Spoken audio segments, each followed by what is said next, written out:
अरे घरवा से बाहर आवा भौजी हो, आपन चीखे द कलौजी। घरवा से बाहर आवा भौजी हो, आपन चीखे द कलौजी। ए भौजी केवड़िया खोला हो भौजी। का गला फरले बड़ा तू आ गल में सुबेरे सुबेरे दुआरी पर रंग लेके भगलो लो कि ना। तो का करी जा डाले खाती ना आई जा हो जाई हो त केकरा में डाले जा। रुको धरे के बताओ हेने वा का हो बनौले बड़ा लो पिछले साल के कि डाल के हमके पूरा नाच देले रहलो लो। बताओ तनी बेटा हम लोग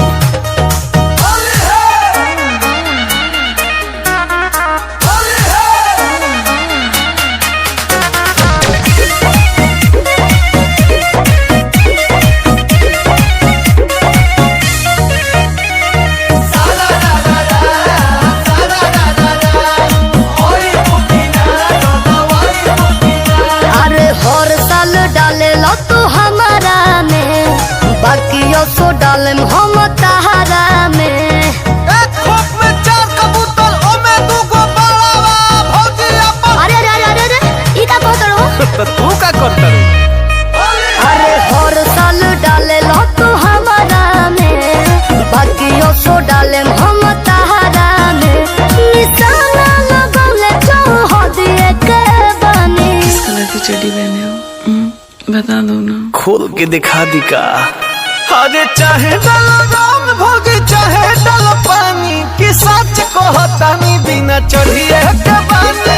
सच कहतानी बिना चढ़िए के बानी। अरे सच कहतानी बिना चढ़िए के बानी। आ कितना खुलल खुलल बोलो तड़ा हो, तारा लाज नहीं खेलागो। आ तारा से कैसन लाज हो तू ही पूछलू हो। किस कलर की चड्डी पहने हो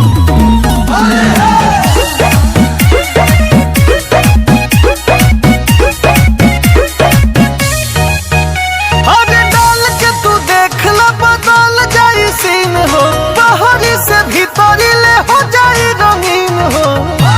हर कहूँ के न कहरी हो, रंग बतोह के रगरी हो। मेरे खत तोहर हम बॉडी के बनी। किस कलर की चड्डी पहने हो बता दो ना। अबे तो बताइनी हो फिर पूछत रू। तो चाहे डालो रंग भौजी चाहे डालो पानी कि सच कहतानी बिना चढ़िए के बानी। सच कहतानी बिना चढ़िए के बानी। रे सच कहतानी बिना चढ़िए के बानी।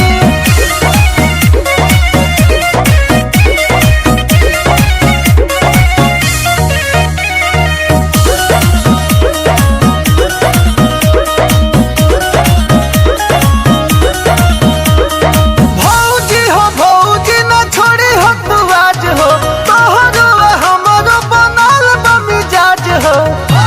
देवरा हो लाज नहीं खेता, शरम कुछ आज नहीं खेता। तू हर बार तू हम सदिए के बनी। किस कलर की चड्डी पहने हो बता दो ना। तू ना मनबू उघारे। अरे चाहे डालो रंग भौजी चाहे डालो पानी कि सच कहतानी बिना चढ़िए